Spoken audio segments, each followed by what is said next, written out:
guys, and welcome back to the Wizarding World Legacy podcast. I'm Eric. And I'm Jasmine. And today we're going to be talking about one of the most anticipated games, or video games specifically, within the Wizarding World franchise. And that is, of course, Hogwarts Legacy. And so I say anticipated, meaning it was anticipated. Yes. It's already been out for about a year now, and we just got the Switch release. Oh, dear Lord. Finally. Literally a year. How long had you anticipated the video game? Because it is actively your laptop background. Yeah. And it had been for at least a year beforehand. Yes. So I was anticipating it since 2018. Holy. And there had been rumors about it since even before then, but that's like the first time I heard about it. And I'm so glad that they finally released it, but I understand why they pushed it back further and further so that they can make it the best they possibly could. Absolutely. Yeah. So worth the wait. Agreed. In my opinion. Agreed. Just going to adjust this real quick. With that said, there's kind of a lot to get through. We're going to be including heavy visuals. So for those of you listening on Spotify, that might be a reason for you to consider popping onto YouTube and catching this episode. We're going to be showing clips from the game that we captured in playing Hogwarts Legacy as it relates to certain places or a couple characters. We got a couple characters in there. Yeah. And the visuals are really helpful, in my opinion. For sure. So I think first we'll talk about some of the things, because this is probably the shortest list, that we didn't necessarily like about the video games. Yeah. Because it'll be shorter. There's not a lot not to like. Yeah, it was pretty good. Do you want to start us off? Yeah, definitely. So one of the things that Eric and I tend to go back and forth about is the herbology or greenhouses within the game itself. Yeah. Your take on the greenhouses is that they're much too large. Yeah. Particularly the fact that there's that overarching greenhouse that you seem to enter first before going into the actual main greenhouses. Right. So for those of you who haven't played, there tends to be one large greenhouse, and then there are 4 separate greenhouses within that greenhouse. Yeah. Now, I will say, based on the book and based on the movie, my understanding is that the greenhouses were separate rooms that you would get to by going outdoors. Yes. And if you look at the illustrations done by J.K. Rowling, sorry for those of you watching, I'm looking down to see the footage we captured.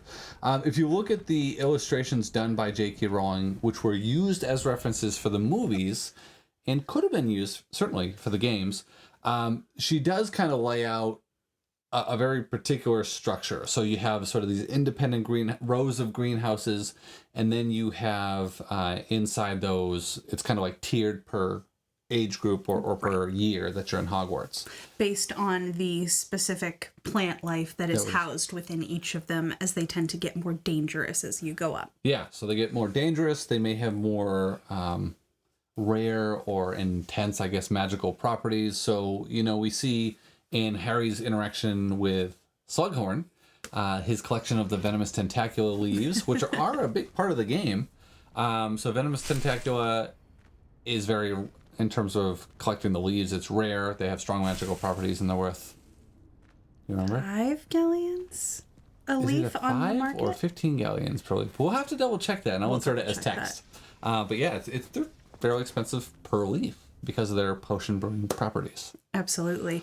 In the game, however, you use venomous tentacula as actually a weapon when you're fighting. That's correct. And so you can actually throw some of the heads, I guess, of the plant at enemies, and it will... Oh, no, I'm thinking of the cabbages. The venomous tentaculas will actually spit venom. So you deploy the whole plant. Yes. Yeah. So it is composed of a number of heads. And they'll all spit. Yes. Yeah. Exactly. So kind of a cool integration into the game, making the different classes, I guess, more meaningful in your playstyle. Right. So yeah, my big gripe is the overarching greenhouse that they put there really isn't accurate to how it was described, but it also makes it seem too big. I liked how they were portrayed in the movies. I thought they were fairly accurate because they did reference J.K. Rowling's drawings, and it made it kind of give it that cozy vibe. And I like when Professor Sprout goes, "Now grip your mandrake by the head and pull," and make sure you have your earmuffs on. And yeah, Neville passes out. It's just a cute little cozy kind of environment. It definitely is cozy. I thought they were very interesting to look at. I thought that it added... In the game? In the game, yes. For sure. I thought that they were very dynamic and fun to explore. I absolutely see your point. However, I feel like the greenhouses in the movies are sort of like greenhouses 1.0, complete with Professor Sprout. Yeah. And then we went to greenhouses 2.0 in the great game with Professor Garlic. We sort of just leveled everything about herbology up a little bit. Not necessarily in the most canon of ways. Right.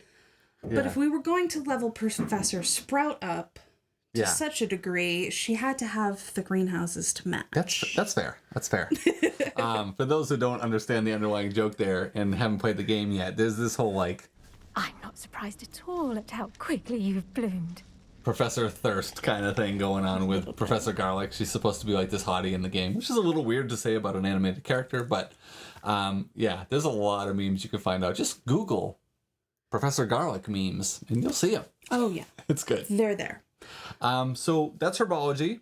That was one of the things that we thought was kind of an interesting difference of interpretation of how they look. Definitely. But in the game developer's defense, Hogwarts is always changing, and it is described as always changing. So right, and the Hogwarts that we get described in the books, it's like 100 years later. Exactly. Yeah. So the Grand Staircase, that was one that I think you had fairly strong opinions about. I hated the Grand Staircase in the game. So when you walk towards the Grand Staircase, the stairs just in front of you are not there, but as you walk up, they appear. And so it tends to be a spiral, and you can walk up and they'll appear just in front of you, which in and of itself is a cool concept. However, when you read the book, when you watch the movies, it doesn't make sense. When you have that many students and that many professors going up and down all day long. Yeah. Also, side tangent, the amount of cardio these students do on a daily basis is obscene. Running around this castle, we're talking different buildings with different floors and different corridors. I'm thinking they got at least 15 miles a day. Yeah. And they must have been in tip-top shape. So, like, yeah, hats off. We're talking about, like, marathon runners here. Yes. Just to get to class. Exactly. You know, Harry and Ron trying to get to divination from the Great Hall. Or from potions also in the dungeons? Yeah, absolutely not. Yeah. So overall, great job, students. However, back to the Grand Staircase, I just didn't appreciate how it was portrayed. I personally really enjoy the moving staircases, how they're portrayed in the films and how they like to change. This isn't, you know, watch the staircases, they like to change. That's just not a line that can be applied in the game, and I do understand that it, you know, can differ a little bit, but I prefer the long grand staircases. I mean, they definitely like to shift change, as in not be there. There. To be or not to be. And the other thing is that they talk about there's a disappearing step. Yes. On a certain level of the staircases, and I'd have to go back to reference the actual one, but you get up to a certain, I think it's the 4th floor, and when you go over one of the stairs, you have to remember one of them actually disappears, right? Yep. So when you're saying the whole staircase just appears and disappears, that kind of takes away from that specifically. Right. And I will say, in defense of the games, the reference they have is that the staircases like to change. It doesn't say that they swing and move positions. Right. It doesn't say that they're spiral or square. It just says they like to change. So you could interpret that how you want, but when you're given those other details, right, I think it implies that it's not going to be this big spiral staircase that's just sort of a single staircase leading to other corridors that isn't there when you're not there. And the inefficiency of that, right? Like, you're going up, it appears. What the hell happens to the rest of the students that were on the stairs? And is it constantly appearing and disappearing every time a student approaches, in which case I feel like it would always be there. Right, and then there are gaps, and then what if a student decides to jump a few steps? Yeah, like what if you're in a rush and you're like, how quickly does it appear? Right. So, yeah, it could have been done better. I'm not mad at the spiral nature of it. I still like the way it was portrayed in the movies better. Yes. But if you're going to say it's spiral, well, it kind of goes with the architecture of having a tower, right? A tower is spiral in nature, and it kind of goes, that's fine. It's just, it was a deviation. I do like that they put all the different portraits and stuff like that going around it, and you can actually spot a few that you might recognize, like Circuit Duggan and a few other ones. So that was cool. I like that they threw that in there. Definitely. Yeah. Agreed. So that's the grand staircase. We'll make sure that we're showing, again, all these things on screen as we're talking about them. So make sure you're watching on YouTube. And then one of the things that bugged me was just how stinking big everything was in the game. Right. Which for a game makes perfect sense. You want this big immersive world that you can just jump right into and feel like you're a part of.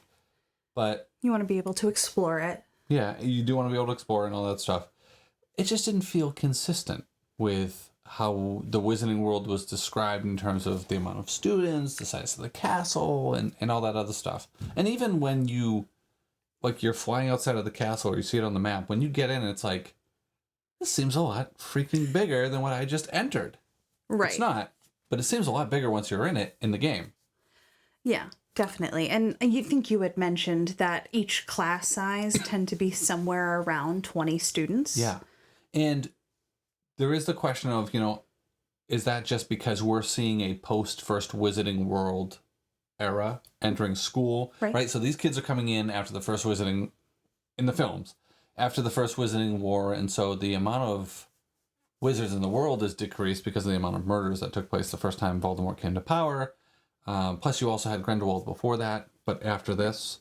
And then you have the fact that some parents were still afraid to send their kids to a school like this, knowing that, that could be the subject of attack in the future. So there's a lot of things that could have affected the class sizes when we see Harry go to school. Right. However, you would have had to have had a lot more students for the size of the school to really make sense. And I think this is really noticeable in some of the school dormitories. Right. Particularly because we had a visual to compare it against in the movies. Right.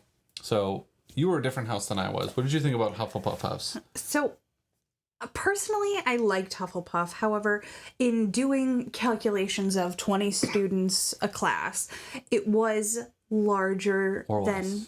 Or less. Yeah. It was larger than it would have been during Harry Potter's tenure at Hogwarts. I personally really liked the dormitory. However, Hufflepuff is designed to be cozier than any of the other houses. Yeah. The ceilings are lower and you have sort of just more arches and more greenery. So I appreciated Hufflepuff's. It definitely was a little bit larger than it might have needed to be, but I didn't have any real problems with it. Particularly because you're in the basements. Right. You're entering through a big barrel. Like it's like a giant mead barrel, but it actually squirts vinegar at you if you're not in that house. We'll show that too. That was a fun little canon tidbit because that is canon. Right. But that's next to the kitchens in the basement, and I would just think the kitchens are right there. The Great Hall is above you. There's not, and they can magically enhance the amount of space. They definitely can. But I don't know. Even the Hufflepuff house. I've seen the Hufflepuff house because my kids are in. One of my kids is in Hufflepuff, so that their character is in that house, and it just seemed really big, despite still having a cozier feel, certainly than Slytherin. It seemed really big. Slytherin, we did get some on-screen time with the Harry Potter movies when Harry and Ron confront Draco about being the heir of Slytherin. Also, as Crabbe and Goyle. In case it's not clear, Eric's a Slytherin. I am Slytherin. That's correct. So that's why he knows what that house looks like. Yes. And so they show them sitting on the leather sofas in front of the fireplace, and it's pretty grand. And if you go to the Wizarding World, not the Wizarding World, the Warner Brothers studio tour in Leavesden or London, you will actually be able to see some of the set that they filmed on. And it's pretty big. The fireplace is big. The couch sort of set is fairly big. It's not that big. It's massive in the game. Like it's so expansive, and I would expect Slytherin to have a little more sense of grandeur because of the kind of people who are in Slytherin. Not to knock my own house or anything, but there's a certain level of pretentiosity in that house. You also have the giant windows that look into the Black Lake, and if you cast a spell at the window repeatedly, the squid will actually slap his tentacle against the window, basically to tell you to stop. So I thought that was pretty cool. I do like that. I'm a little jealous. But it's massive. Like the whole common room area is just huge, and it seems unrealistic and unnecessary. Yeah, no, I with Slytherin specifically, I think their house is their common room. It's gigantic. Very, very large. Yeah. Again, looks great. Works really, really well for a game. I do think it's a bit of a pull away from what would be canon, and that is one thing that Portkey Games had really sort of said they were shooting for, was we want to stick to canon. We want to make this as real as possible to what Harry Potter fans know to be true. Right. However, each of these things that we've mentioned are pretty trivial, very easy to get past, right, and quite being in the world of a video game specific. Exactly. So, moving past those few things that we didn't love about the game, let's talk about some of the things we do love. Absolutely. I'll let you jump into it. One of the things that I really loved is the overall architecture of the castle. I think I played the game and I fell in love with it, and then we went to Universal and we saw sort of the Hogwarts castle there, and just simply the frames of the doors, how they come to a point instead of being a blunt square or a rounded like oval. It's so incredibly magnificent and magical that, and it's captured incredibly well in the game. You have all of those details in the gargoyles and the moldings and each and every, even the railings, they're carved. Yeah, and if you see some of the places that were used as architectural inspiration for the movies, Trinity College, Oxford University, some of the castles throughout England and Scotland. I mean, even Blenheim Palace, a major privately owned palace, which is just super expensive. I mean, there's over 200 acres of manicured property there. That's incredible. It's a lot. That's a lot. Those have a lot of the same architectural details we see in the game, and I think that connection is really, really great. So even though it's a pretty big visual deviation from what we see in the movies, right, it is still so magnificent and really draws from things you might see in the real world, right, and especially in the Wizarding World. Absolutely. So I love that for sure. I like the inclusion of some of the characters that we would have seen during that timeline that may have been mentioned in the books but not necessarily seen in the films. Yes. For more details, see our previous episode. See my previous work. Oh. So Gilderoy, yeah. So in particular, the ghosts were a big one. Yes. We got to see a Death Day party in the game. Yep. I thought that was pretty cool. Yeah. We get to see nearly headless Nick. Of course. Nearly headless. How can you be nearly headless? Like this.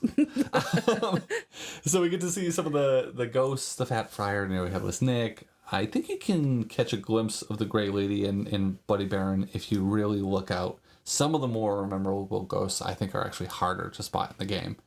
And then we get to see the ghost Professor. Professor Binns. That's right. So History of Magic is taught by Professor Binns. And you actually get to have a class with him, which is kind of cool.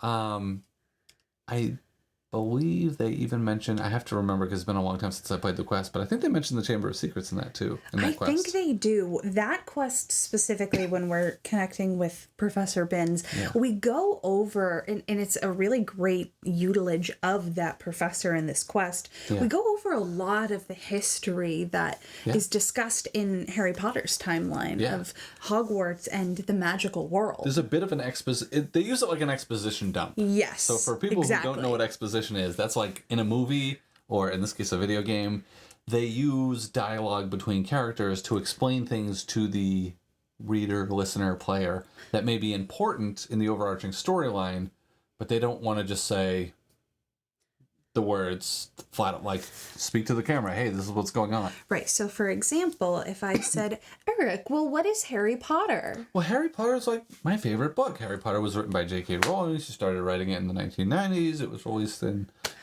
Oh, so now I know without Eric looking at you and going, well, Harry Potter is one of my favorite books. It was written in the 1990s. It's a 7-book series written by J.K. Rowling, which is actually a pseudonym. Yeah. So exactly. It's a dump of information. Exposition. Presented in a easily digestible way. Very much so. It doesn't break you too far from the storyline. So that was nice. We also even got to see living members Yes. of staff that were eventually included in the main storyline. Yeah, definitely. So, Namely, Phineas Nigellus Black. And so the way we see him in Harry Potter, of course, is we see his portrait. Dumbledore has him check on his portrait in the Ministry of Magic when Arthur Weasley is attacked by Nagini. Right. He also has a portrait at Grimmauld Place. Yep.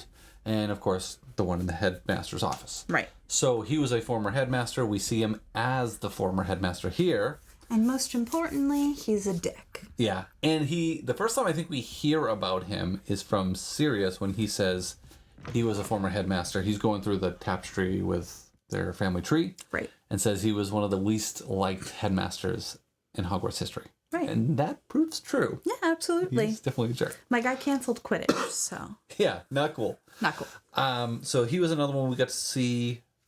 You had something that you really, really enjoyed about the game. Yes, I really liked, and likely one of my favorite parts was the magical creatures overall.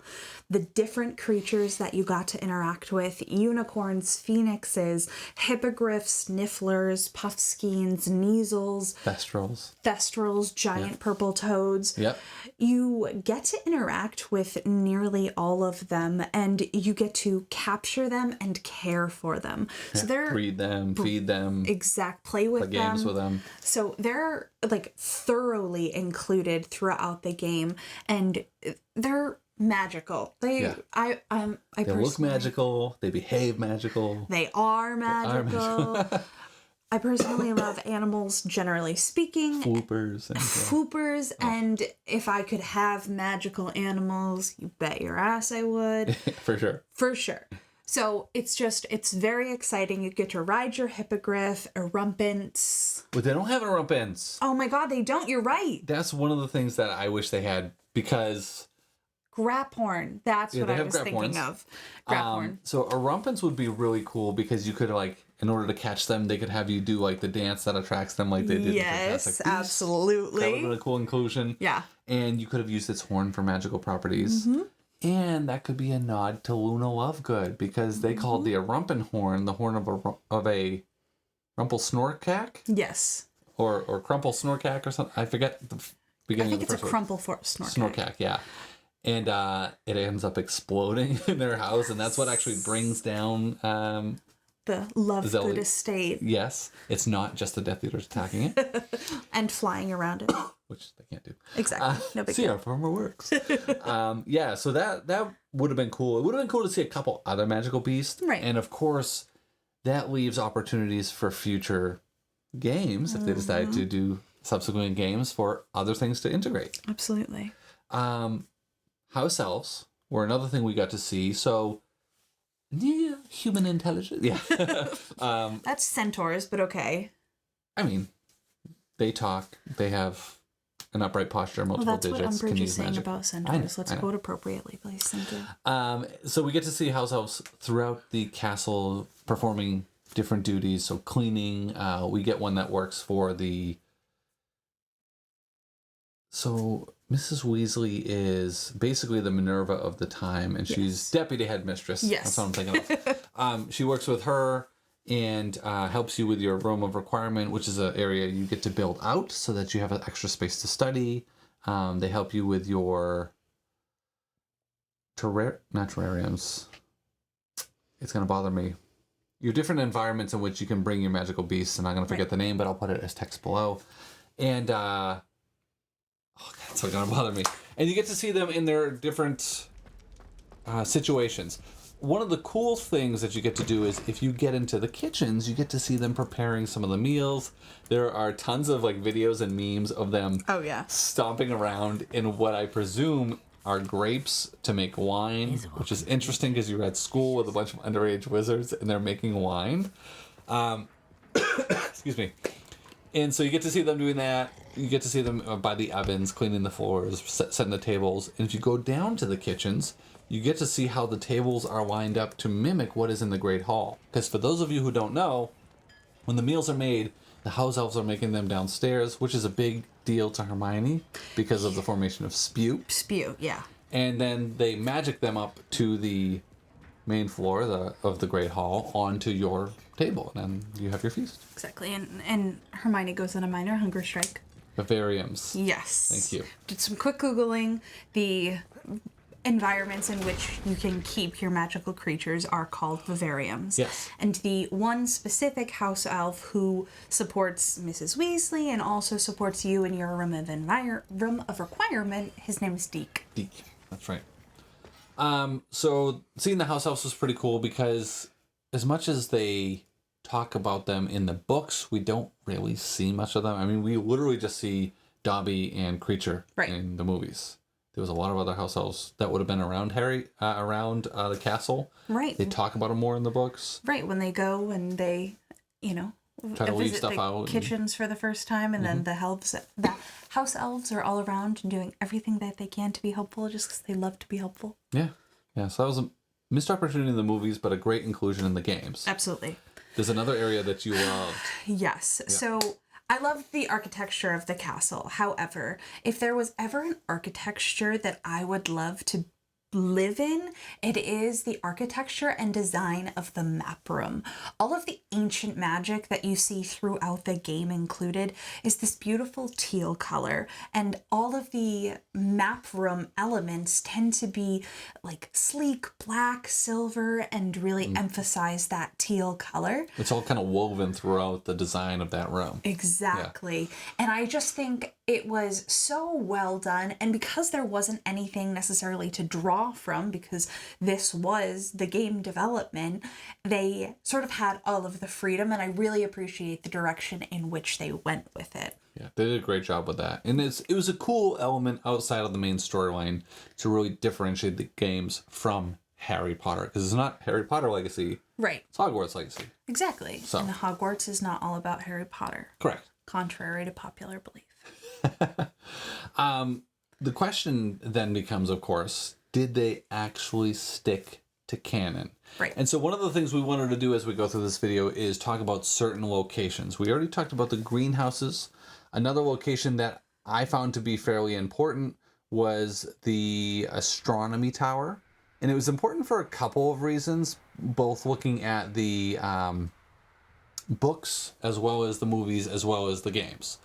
So in the movies, one of the things we see, and I'll try to cover this quickly, you're going to see some of the stuff on screen, is the lightning struck tower. It's like a major turning point in the story surrounding Harry Potter and Voldemort and the struggle against good and evil and all that. Right. That's when Dumbledore and Harry return to Hogwarts after finding the goblet that housed the fake locket. Dumbledore is weakened. They actually fly, unlike the movies, they actually fly from Hogsmeade to Hogwarts Castle, because you can't apparate in and out of Hogwarts Castle on brooms. Supplied by...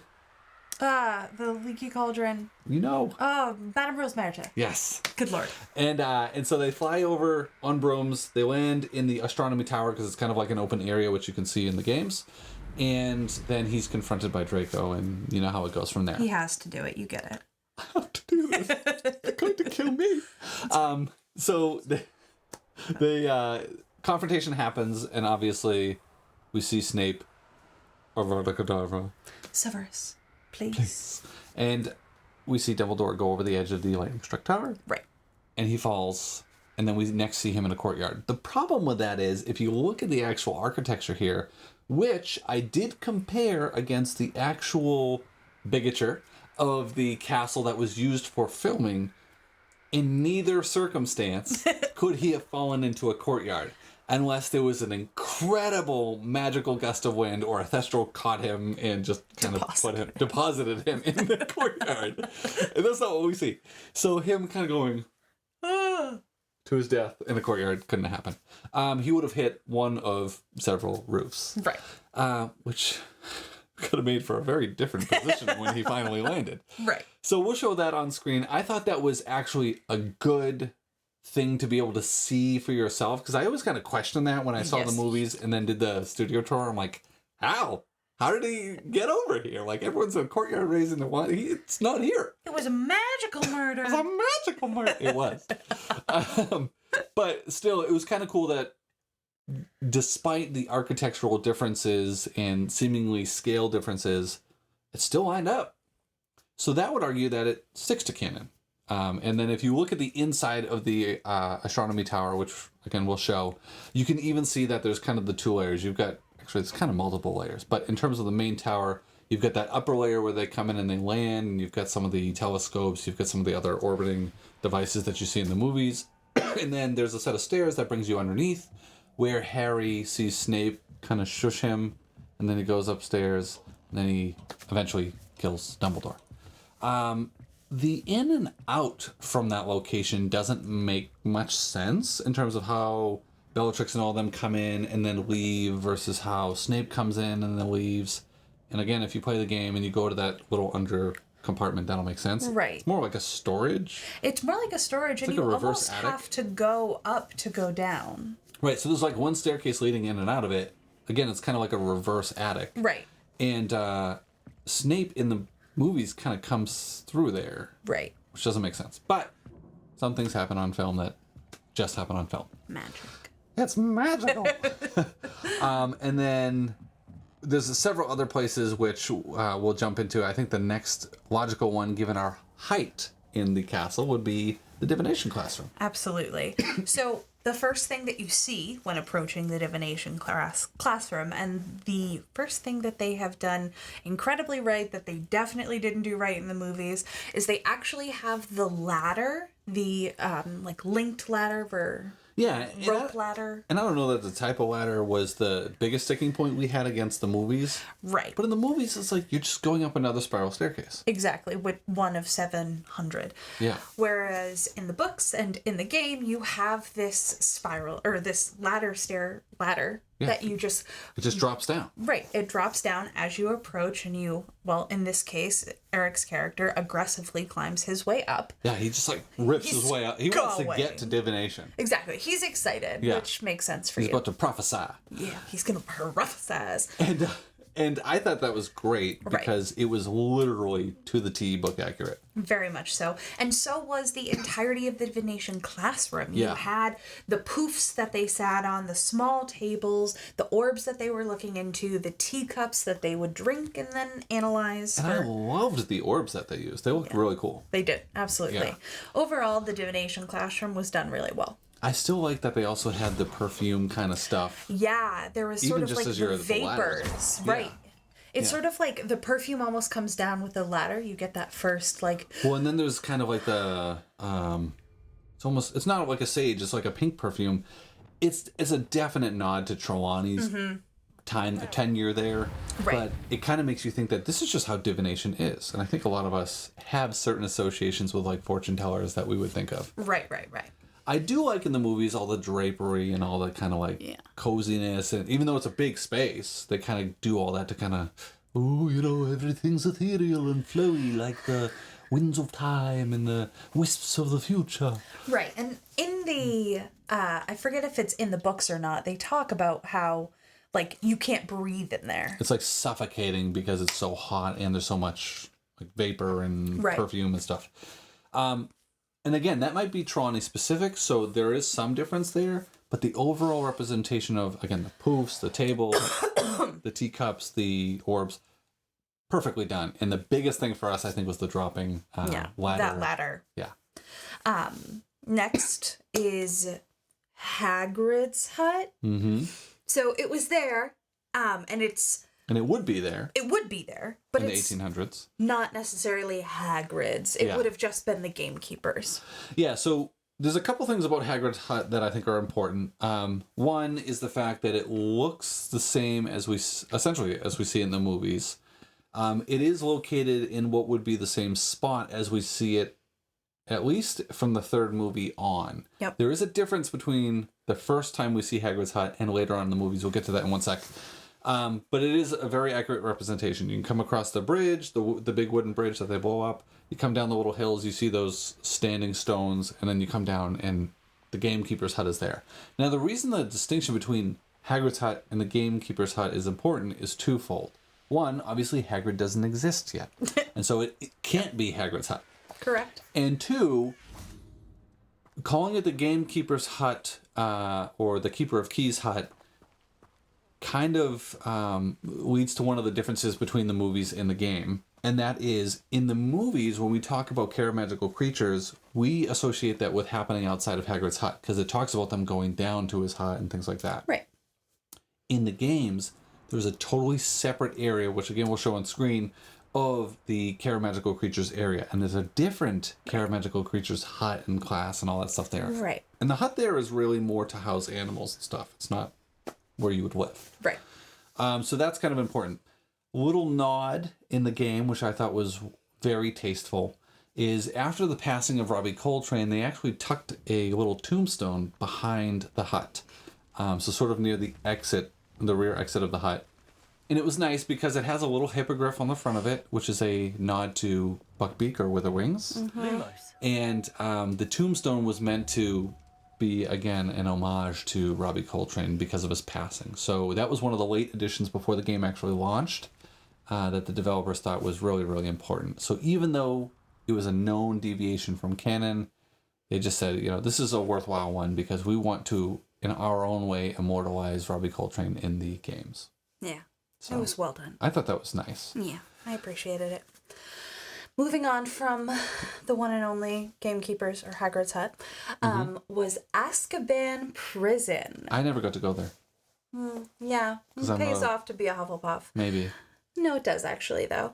So, if you play the game as a Hufflepuff, part of one of the quests that you go on is you get to visit Azkaban Prison because you're looking for information from a specific prisoner. And so you are taken with someone who used to be an Aura, and you get to sort of just walk through Azkaban Prison. It's one of the only moments where you actually get to see Dementors in the game. You get to see the Patronus Charm, Yep, the Patronus Charm, because which is lame that you don't learn it. yes, it would have been Cool to learn. cool to learn, and including Azkaban. I mean, they developed the visuals for Azkaban. It feels as though it's a missed opportunity in regards to sort of a quest, and when we say Azkaban and you can go there, you get to go there, but it's more of something that you just watch as a part of the storyline. It's not necessarily something that you get to interact with. Your degree of interaction is basically telling your character to walk. Right. You get to move forward or move back. So overall, they developed the visuals. My hope is that, it's not a secret. Our hope is that there's another iteration of Hogwarts Legacy. At least a DLC where they add on to it, but a sequel would be great. Yes. 10 out of 10. Both would be better. Both would be best. Yes. So when you're walking through it, so they basically have these, all of the visuals developed, you get to see it. So my hope is that in Subsequent iterations. exactly, that you get to walk through and interact and learn the Patronus Charm and then get to discover what your Patronus is. That would be awesome. In the game, especially because you can link your Wizarding World account in which you can take your Pottermore or your Patronus quiz. All of it could be very seamlessly and tastefully done. I'm not a developer, so that's my theory. I'm not actually positive that's possible, but it It's feels definitely like possible. it could. Yeah. The other thing is, to me, not being a Hufflepuff, I didn't think it made a lot of sense for that specifically to be the Hufflepuff quest, because each house has a house-specific quest. And to me, going to Azkaban would be something that required a lot of specifically bravery, or courage, which we associate more specifically because it's one of the main traits with Gryffindor. Right, which I'm not a Gryffindor, and I think they suck. No, I'm just kidding. Wow. Everyone's gonna hate me after that. No, but I think that's a thing that would have been better for the Gryffindor house, and maybe they pull the Gryffindor quest to the Hufflepuff house, because I don't think that was specific to the traits of a Gryffindor either. So I think that could have switched. Well, when you go on the quest, you are doing this to Be help helpful, someone. and that I was gonna get to that. So the thing Okay. is, they get by that by saying that you're going to do this quest because you have a desire to be helpful and to aid others in need, and you're trying to aid somebody in clearing their name.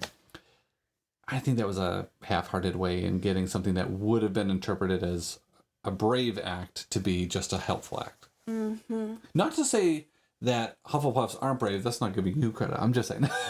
I'm not. Not to say that Hufflepuffs aren't brave, because obviously we have examples of Hufflepuffs in the past that are very brave. Think of Cedric Diggory and trying to defend Harry when they were in the Goblet They were in the graveyard. The graveyard after the Triwizard Tournament. He stepped up immediately to say, "Who are you?" and put his wand up to try to defend Harry, and was struck down and murdered. And Also, my boy. Oh, That was God, pretty brave. No. Tonks. Newt Scamander. There's a host of brave Hufflepuffs, but that's not their resounding trait. Jasmine Huffman. You know, like you get it. I said brave. So we'll move on from Azkaban. It's a very small part of the game, but it opens up opportunities for more. We'll just leave it there. For sure. The headmaster's office. Yes, hopefully to be continued. Headmaster's office was another great one. Yes. So the headmaster's office was very well done, and it included a lot of nods to the book. So the pensive is included, and it's all visually sort of matches what we see both in the films and what we read about in the books. Yeah, there's only a couple small deviations. One of the things that I thought was just like a strange deviation was if you go up to Dumbledore's desk, there's like this nook behind and above. And we know that the nook is there above. The sets were built that way. It's described that way. But the nook behind, kind of down and behind, is where the pensive is housed. Whereas we see it sort of along the entry wall amongst a bunch of cabinets. It's kind of there, and it kind of comes out in the movies, and that's how it was visually portrayed at the studio tour, Universal's sort of castle experience, where you go through the forbidden journey through the castle.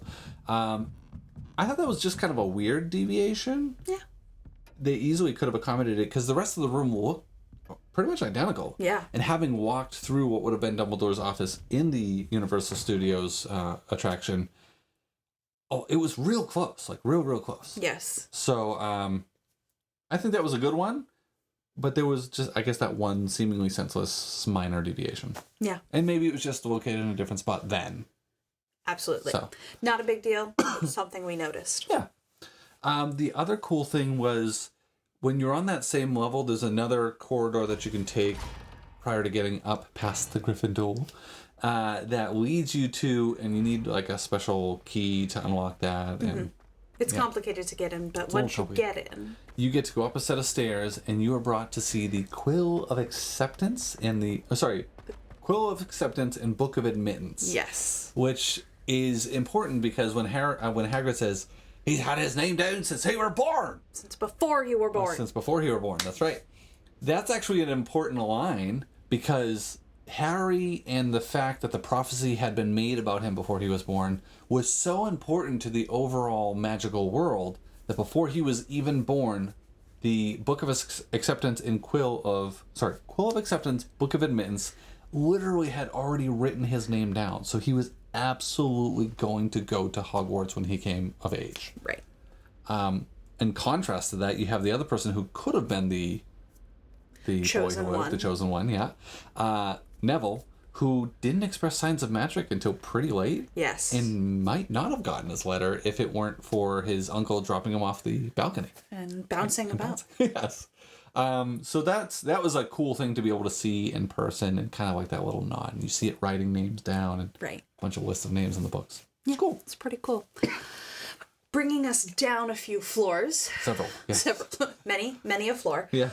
We are heading to the Great Hall. Now, we've talked a little bit about this in that the kitchens, their tables raise up. However... Magically, the food is apparated up. But within the Great Hall, within the game, you do see the 4 house tables running along. You have the head table at the very back of the room with... Or front, depending on how you look at it. Yeah, with the exactly. Big windows behind it. At an end of the hall.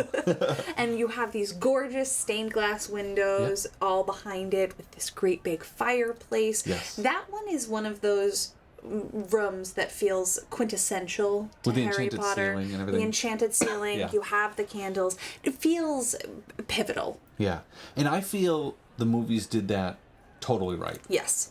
There was a couple things that bothered me about the way that they did the Great Hall in the games. When you get into the Great Hall, so you're coming from the main castle and you come into the Great Hall, there's another exit to the outside. Oh, yep. Which it didn't make sense. Definitely isn't there in the movies, and I don't believe is mentioned in the books. It's not in the movies. It's not in the Leavesden Studio Tour. it doesn't seem like there's really a space for that exit to be there in what we know as the Great Hall. Right. They do have still the big fireplace and all that kind of stuff, which is great. That was one of the things that bugged me. And then if you turn around and are looking at the door that you came in from, we see, when the fireworks go off and Dolores is freaking out and Argus is next to her after the twins leave from their OWLs. There's that big door, and then it's just a big wall, right? But in the game, there's a staircase that leads up to this kind of like loft space, which wouldn't really make sense to exist. It kind of just seems like a place to dump crap, like paint supplies and stuff. Which no one needs. Right. Just operate it away. Right. And then there's like another kind of corridor, which is really just supposed to be a hidden room for you to find and do this unlocking quest about and whatnot. It doesn't really serve any purpose, though. Right. So, I don't know. I think those are very game-specific. We're running out of time. And then the last thing is that the points tally system, we see it in the Great Hall, and I think it's described as being in the Great Hall in the books, in movies, but it's not. It's outside the Great Hall in the game. Yeah. And they look great. They look fantastic. They are incredibly large, very ornate, full of the specific gem type that's specific to each house. Yeah. Look awesome.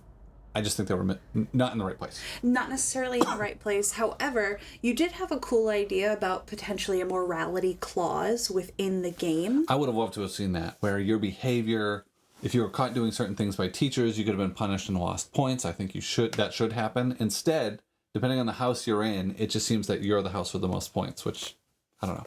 That's lame. It's not how the world works. Right. We talked about the kitchens already. The common rooms, we kind of alluded to them being too big, although visual depiction of the rooms looked good overall. Architecture and some of the key points we hear about in the movies. Absolutely. And the vibe is on point for each room. The potions classroom, it is located in the dungeons. You get to go into the Potion Master's storeroom. It does look very much like we see in the later movies. So sort of that rounded out back and all that kind of stuff. Yeah. I thought that was a good depiction. Yeah, I think the potions classrooms are very well done. You don't necessarily spend tons of time down there, but overall, located in the right place. And you can make potions while you're down there. Absolutely. Forbidden Forest. I thought it looked great. Yeah, overall, it was very well done. The trees are incredible. Specifically, I really liked the unicorn habitat. Yeah. Because you can see the different ecosystems within the Forbidden Forest, which I found really interesting. Little swamps for the toads. Exactly. Or the dug bogs. Dug bogs, yeah. Dug bogs. Then you have, a specific gold area, areas where you can find a lot of gold with nifflers. Yep.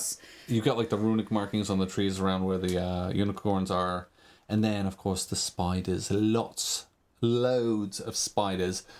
Which doesn't really make sense if you think about canon. So this might be a canon deviation because Hagrid brought the acromantulas to this area. The Forbidden Forest. Yeah, he because brought Aragog.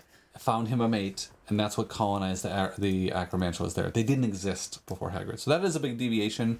But if you're going to include them, I like the way they included them. If you don't like spiders, you're not going to like those. Not fantastic. And they are I a big part of the game. personally don't love spiders. And there's little and big. Yes, there's a lot of different spiders. I don't like thinking about them. Overall, I'm not a fan. However, the only ones that really got me were the actual acromantulas in the game that you battled, and those ones. Do they call them acromantulas or just giant spiders? No, they're acromantulas. I'm gonna have to look again. You can fact check me, but I'm no, it's not to fact check you. I was thinking. I don't know that they called them acromantulas, and that might have been their way to try to stick to canon. I do have to double check. I'm pretty sure. They might. There are ones that are massive, though. There are two that you specifically battle. They're giant, they're hairy, they're gross. All around, no. Yeah. There is an acromantula-free version for people who have arachnophobia mode. Where it turns them into these basically balloons with roller skates for feet. A nod to Ron. Ronald Weasley. I think the last thing we're touching on is the Hogsmeade Village and Station. All roads lead to Hogsmeade. And Hogsmeade Station was great. Yep. I think it was depicted exactly how I would think we would see it. Yeah. It's kind of cool because you can see people playing hopscotch and stuff like that. People are doing stuff all day there. If you were to just sit there, which people have, and there's time lapses, you can see people just kind of coming and going.